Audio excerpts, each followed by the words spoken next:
بس رمضان کی سب سے بڑی تیاری کیا ہے کہ اپنے دلوں کو صاف کر لو پہلے سے، کہ جس دل میں نفرت ہو، بغض ہو، کسی کے لیے غصہ ہو، کسی کے لیے کیا کیا جذبے ہوں، دل صاف کرنا۔ ہمارے گھروں میں روزانہ جھاڑو ہوتا ہے، یہاں مدرسے میں روزانہ صفائی ہوتی کہ نہیں ہوتی؟ چونکہ دنیا کی اصل گندگی ہے تو جھاڑو ہاتھ سے نہیں چھوٹ سکتا۔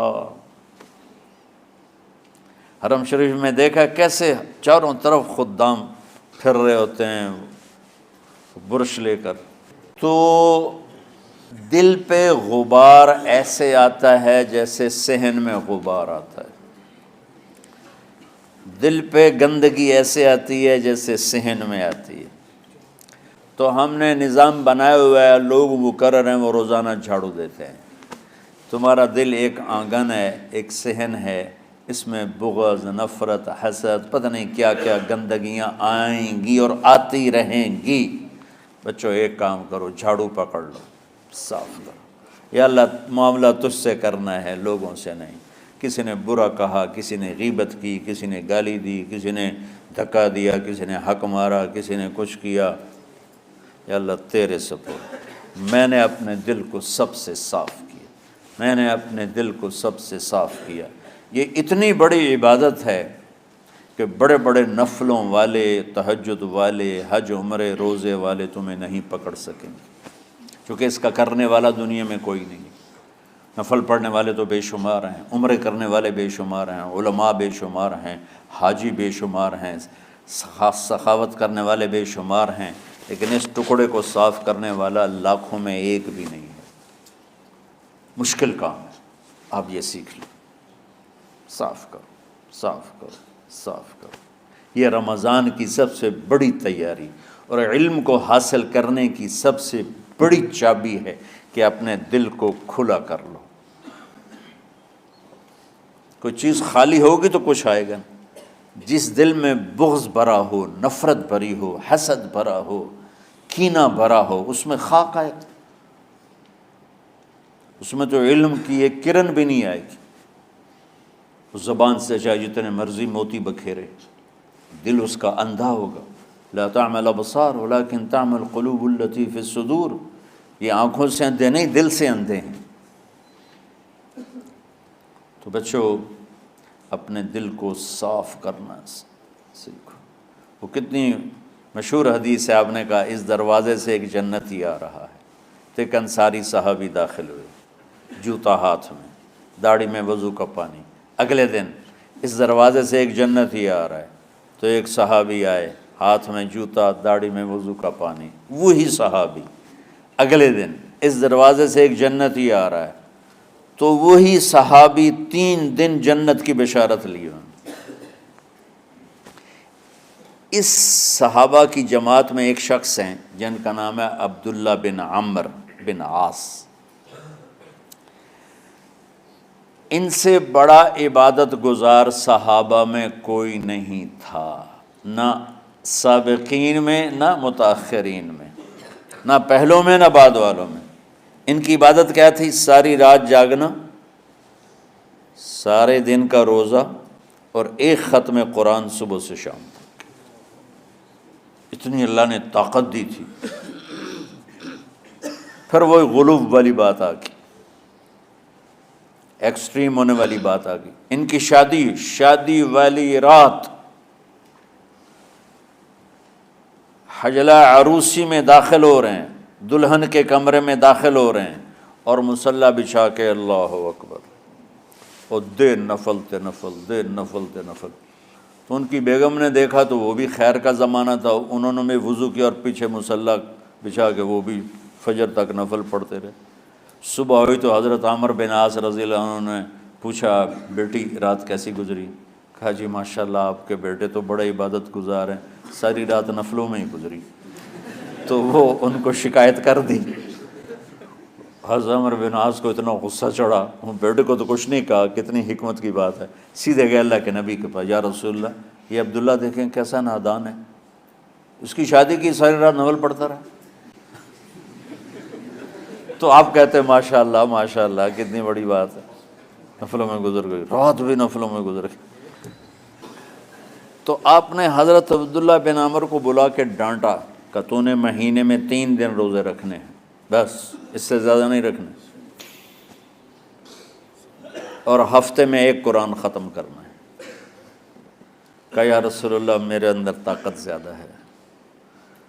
پھر اچھا 15 دن روزے رکھنے، کہ نہیں میرے اندر طاقت زیادہ ہے۔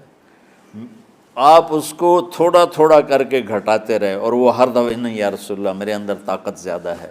تو آخر میں آپ نے کہا اچھا چلو صوم داؤدی پہ آ جاؤ، 1 دن روزہ رکھو، 1 دن افطار کرو، اور 3 دن سے پہلے قرآن ختم نہیں کرنا۔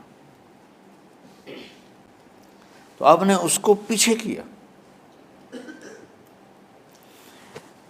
یہ بیٹھے تھے اس محفل میں، ان کے دل میں آیا کیا یہ بزرگ مجھ سے زیادہ عبادت کرتا؟ رات میں ساری جاگتا ہوں، دن روزہ رکھتا ہوں، 1 ختم کرتا ہوں، تو جنت کی بشارت تو مجھے ملنی چاہیے تھی، ان کو کیسے مل رہی؟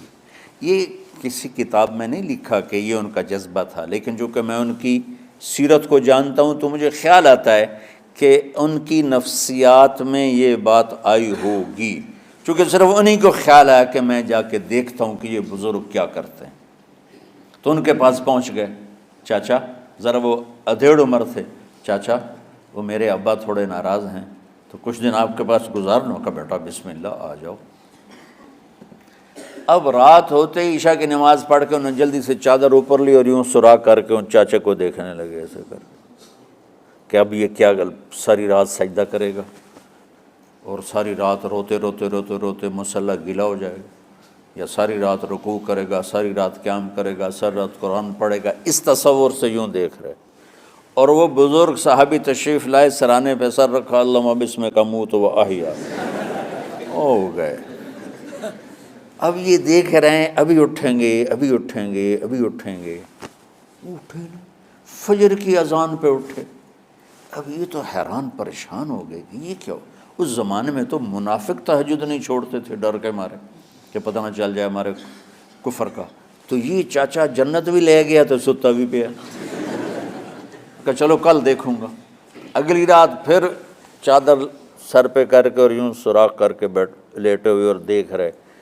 چاچا پھر تشریف لائے اور سرانے پہ سر رکھا، اللہم بسمک اموت و احیا، ہو گئے۔ فجر کی اذان پہ اٹھے، یہ اور پریشان ہو گئے کہ میرا نبی کا فرمان تو سچا ہے، اس میں تو شک بھی کفر ہے، لیکن عمل کیا ہے جس پر اس کو جنت کی بشارت ملی؟ 2 رکعت نفل بھی نہیں۔ اور آج کے دور میں تم میں سے ماشاءاللہ اکثر بچے تہجد پڑھتے ہیں کہ 1 رات اور دیکھوں گا، تیسری رات اللہم بسمک اموت و احیا، ہو گئی ساری رات۔ تو تیسری رات پھٹ پڑے عبداللہ بن عمر، کہنے لگے چاچا میری ابا سے کوئی لڑائی نہیں تھی، 3 دن میں تیرے بارے میں سنتا رہا، جنتی جنتی جنتی۔ میں دیکھنے آیا تھا کہ آپ کیا کرتے ہیں، آپ تو کچھ بھی نہیں کرتے ہو، ساری رات سوتے رہتے ہو، اب کیا کرتے ہو؟ انہوں نے کہا بیٹا یہی ہے جو تم نے دیکھا ہے۔ اب ان کو سمجھ میں نہیں آ رہا کہ یہ جوڑ کیسے بٹھاؤں، ادھر جنت کی بشارت، ادھر ساری رات خراٹے، اب یہ اس میں جوڑ کیسے بٹھاؤں، کیونکہ نبی کی بات تو غلط ہو نہیں سکتی۔ تو اب وہ نا ایسے نا بڑے بے دل سے ہو کر واپس مڑے، پتہ نہیں کی چکر ہوئے گی کوئی گل۔ جب وہ دروازے تک پہنچے تو کہنے لگے بیٹا ادھر آنا، واپس آ گئے۔ کہا اب میں تمہیں اصل راز کی بات بتاتا ہوں۔ کہا کیا ہے کیا ہے؟ تو یہاں ہاتھ رکھا، کہا یہ جو دل ہے نا اس میں کسی انسان کی نفرت نہیں۔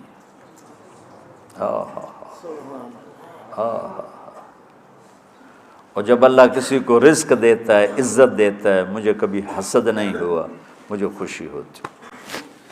تو عبداللہ بن عمر نے کہنا تھا ہاں یہ بات ہے، نہیں، انہوں نے کہا ہاذا ہوا، اچھل کے کہنے لگے ہاذا ہوا، ہاں ہاں ہاں ہاں یہی ہے یہی ہے یہی ہے۔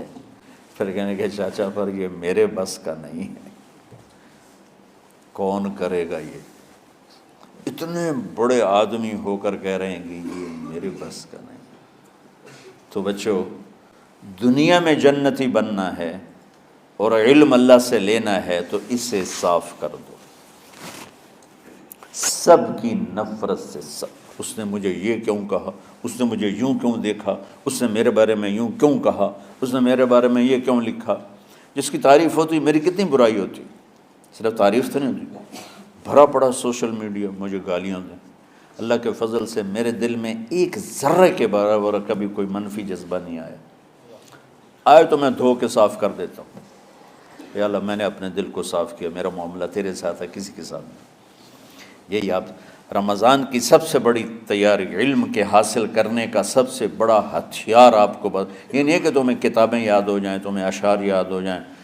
تو ساری امت سے کہتا ہوں رمضان کا استقبال کرو، دلوں کو صاف کر کے، نفرتوں کو مٹا کے، مذہبی نفرت، دنیاوی نفرت، رشتوں کی نفرت، بول چال کی نفرت، سیاست کی نفرت، لین دین کی نفرت، ان سب سے اپنے دل کو صاف کرو تاکہ رمضان میں اللہ نے علم اتارا، اللہ تعالیٰ آپ کو علم عطا فرمائے، اور باقی لوگ جو عام دنیا میں زندگی گزار رہے ہیں ان کے دلوں میں اللہ رمضان کا نور اتارے اور ہدایت کا نور اتارے۔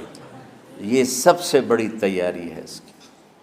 اور کسی سے گلہ ہے، غصہ ہے، ناراضگی ہے، کسی سے بولتے نہیں ہو، ابھی سے شعبان آ چکا ہے، آپ شعبان سے رمضان کی تیاری شروع فرما دیتے تھے، تو اس کی تیاری کیا ہے؟ وہ دلوں کو صاف کرو، معاف کرو، معافی مانگو، تمہارا قصور نہیں پھر بھی معافی مانگ لو، دلوں کو صاف کرو، اور اللہ سے سخاوت مانگو کہ اللہ کو سخی بھی پسند ہے اور صاف دل والا بھی پسند ہے۔